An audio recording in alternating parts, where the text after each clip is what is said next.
Hello student, मैं मोइनुद्दीन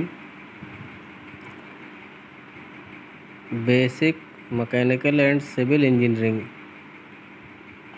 के subject जो है इसके मैकेनिकल वाला जो पार्ट है उसका हम पहला चैप्टर देखेंगे आज। पहला चैप्टर है ऊर्जा के स्रोत, सोर्स ऑफ एनर्जी। ठीक है, तो इसमें हम पहला टॉपिक देखते हैं, डेफिनेशन ऑफ थर्मोडायनामिक्स, ऊष्मागतिकी की परिभाषा। तो देखते हैं, थर्मोडायनामिक्स या ऊष्मागतिकी विज्ञान की वह शाखा है जिसमें गैसों तथा वाष्पों में सन्निहित मतलब स्टोर्ड ऊर्जा तथा उनके एक रूप से दूसरे रूप में रूपांतरण या ट्रांसफॉर्मेशन का अध्ययन किया जाता है। तो थर्मोडायनामिक्स में क्या करते हैं हम,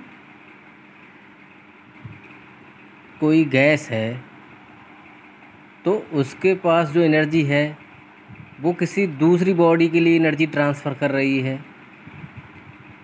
ठीक है, इन चीज़ों का अध्ययन हम थर्मोडायनामिक्स में करते हैं। जैसे कि किसी पिस्टन सिलेंडर अरेंजमेंट में कोई गैस भरी हुई है, उस गैस के लिए हम हीट देते हैं। ठीक है, तो हीट देने पे क्या होता है, वो गैस एक्सपेंड होती है। एक्सपेंड होने के बाद क्या होगा, वो पिस्टन पे फोर्स लगाएगी तो पिस्टन मूवमेंट करेगा। ठीक है, तो गैस के एक्सपेंशन की वजह से हमें क्या मिलेगा, पिस्टन पे वर्क मिलेगा। तो ये स्थिति हम थर्मोडायनामिक्स में करते हैं। ठीक है, अगला हेडिंग है concept of thermodynamics system and surrounding, मतलब ऊष्मागतिकी निकाय एवं परिस्थान की संकल्पना। ऊष्मागतिकी निकाय क्या होता है और परिस्थान क्या होता है, ये चीज़ देखते हैं हम। निकाय एक तरीके से कोई बॉडी, ठीक है, बॉडी या कोई सिस्टम मान लीजिए जिस पे ऊष्मागतिकी निकाय वो होता है। थर्मोडायनामिक्स में कोई बॉडी है जिस पे हमें स्टडी करना है या फोकस करना है, तो वो क्या कहलाता है, ऊष्मागतिकी निकाय कहलाएगा।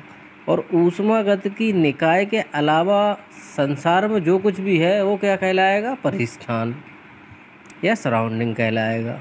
ठीक है, निकाय को परिस्थान से किसी बाउंड्री के द्वारा अलग किया जाता है तो उसे क्या कहेंगे हम, सीमा कहें, उसकी बाउंड्री कहेंगे। ठीक है, अब इसकी डेफिनेशन देखते हैं।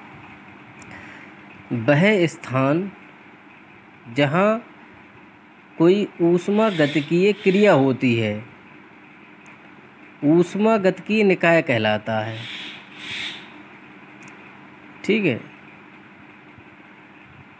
अभी मान के चलो हमने पिस्टन सिलेंडर अरेंजमेंट बताया था, तो हम पिस्टन सिलेंडर अरेंजमेंट में गैस के ऊपर अध्ययन कर रहे थे। गैस जो सिलेंडर के अंदर गैस भरी हुई है, तो गैस पे हमने मान लिया, सिस्टम मान लिया, तो गैस के अलावा बाकी सब कुछ क्या कहलाएगा, गैस सिस्टम कहलाएगा, थर्मोडायनामिक सिस्टम कहलाएगा या ऊष्मागतिकी निकाय कहलाएगा। बाकी उसके अलावा पिस्टन सिलेंडर ये सब कुछ क्या कहलाएगा, निकाय, परिस्थान या सराउंडिंग कहलाएगा। ठीक है, इनके लिए अलग क्या किया जाता है, एक अदृश्य बाउंड्री के द्वारा अलग किया जाता है। उस अदृश्य बाउंड्री को क्या कहते हैं, सीमा कहते हैं। एक रेखा जो निकाय तथा परिस्थान को अलग करती है सीमा कहलाती है। निकाय सिस्टम के अलावा संसार में जो कुछ है वह परिस्थान या सराउंडिंग कहलाता है। अब अगला हेडिंग देखते हैं, ऊष्मागतिकीय निकाय के प्रकार। Types of thermodynamic system. तो कितने तरीके के होते हैं ये, ठीक है। नंबर 1 क्लोज सिस्टम या बंद निकाय। बंद निकाय में क्या होता है, पिस्टन सिलेंडर अरेंजमेंट को ही ले लेते हैं हम। तो पिस्टन और सिलेंडर क्या हो गया, एक तरीके से बंद हो गया। सिलेंडर को एक तरफ से पिस्टन के द्वारा बंद कर दिया गया। वहाँ पर हम क्या कर रहे हैं, हीट दे रहे हैं, गैस के लिए हीट दे रहे हैं। तो हीट जो है हमारी किस में कन्वर्ट हो रही है, वर्क में कन्वर्ट हो रही है, ठीक है। तो वहाँ पर क्या हो रहा है, हमारा हीट और वर्क का इंटरेक्शन तो हो रहा है, ठीक है। मगर उसके अंदर जो गैस भरी हुई है, पिस्टन सिलेंडर अरेंजमेंट के अंदर जो गैस भरी हुई है, उसके मास में, गैस के मास यानी द्रव्यमान में कोई भी परिवर्तन नहीं आ रहा। जितनी गैस पहले थी उतनी ही अब है। तो क्या हो गया, उसका मास क्या हो गया, कांस्टेंट हो गया। भले ही उसकी क्वालिटी चेंज हो रही है, हाई ग्रेड एनर्जी से लो ग्रेड एनर्जी बन जा रही है। वो एक्सपेंड होने के बाद हाई ग्रेड एनर्जी, पहले हाई ग्रेड एनर्जी होगी, उसके बाद लो ग्रेड एनर्जी हो जाएगी। तो क्या हो रहा है, उसकी क्वालिटी तो चेंज हो रही है, मगर टेम्परेचर भी चेंज होगा, प्रेशर भी चेंज होगा, मगर उसका मास चेंज नहीं होगा, ठीक है। तो क्या क्लोज सिस्टम में देखते हैं, वह निकाय जिसकी संहति को मास या द्रव्यमान कहते हैं, ऊष्मागतिकीय प्रक्रम यानी थर्मोडायनामिक साइकिल के पहले तथा बाद में स्थिर रहती है, बंद निकाय कहलाता है। यानी कि मास कांस्टेंट रहता है उसका। तो इसमें क्या होता है, क्लोज सिस्टम में मास ट्रांसफ़र नहीं होता है, एनर्जी ट्रांसफ़र होता है और हीट ट्रांसफ़र हो जाता है। वर्क ट्रांसफ़र हो जाएगा और हीट ट्रांसफ़र हो जाएगा, ठीक है। अब अगला देखते हैं, खुला निकाय यानी कि ओपन सिस्टम। तो ओपन सिस्टम में क्या है, ओपन सिस्टम में हमारा ओपन का मतलब खुला हुआ। तो खुला हुआ है, कोई बर्तन है या कोई सिलेंडर ही मान लो, केवल उसके ऊपर हमने पिस्टन नहीं लगाया है, तो उसमें जो गैस मौजूद है उसको हम हीट कर रहे हैं। तो हीट करने के बाद वो गैस क्या हो जाएगी, निकल जाएगी उसमें से। या पानी है, पानी को हमने हीट किया, किसी बर्तन में हमने पानी को गर्म किया, उसे हीट दी, ठीक है। हीट करने के बाद क्या होगा, पानी भाप बनने लगेगा, धीरे धीरे भाप बनने लगेगा, भाप बन के उड़ने लगेगा। तो उसका क्या होगा, द्रव्यमान में कमी आती रहेगी, धीरे धीरे उसके द्रव्यमान में कमी आती रहेगी।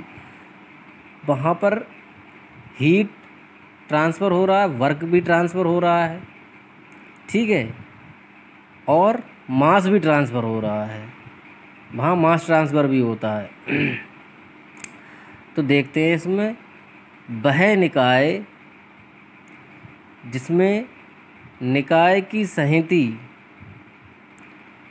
यानी मास आ जा सकते हैं, खुला निकाय कहलाता है। यहाँ पे हमने एक कंप्रेसर लिया है, कंप्रेसर में क्या हो रहा है, एयर आ रही है और एयर जा रही है, ठीक है। एयर पे कुछ काम कर रहे हैं तो वर्क भी हो रहा है, ठीक है। एयर पे कुछ काम करोगे तभी तो उसका प्रेशर बढ़ेगा, ठीक है। कुछ मैकेनिकली वर्क करते हैं हम उस पे, तभी उसका प्रेशर बढ़ता है। और लो प्रेशर गैस एयर आ रही है, यहाँ पे हाई प्रेशर गैस एयर निकल के जा रही है। तो यहाँ पे वर्क भी करना पड़ रहा है, यहाँ पर इधर से उधर एयर का मास भी ट्रांसफ़र हो रहा है, ठीक है, और हीट भी ट्रांसफ़र हो रही है, ठीक। Okay, thank you.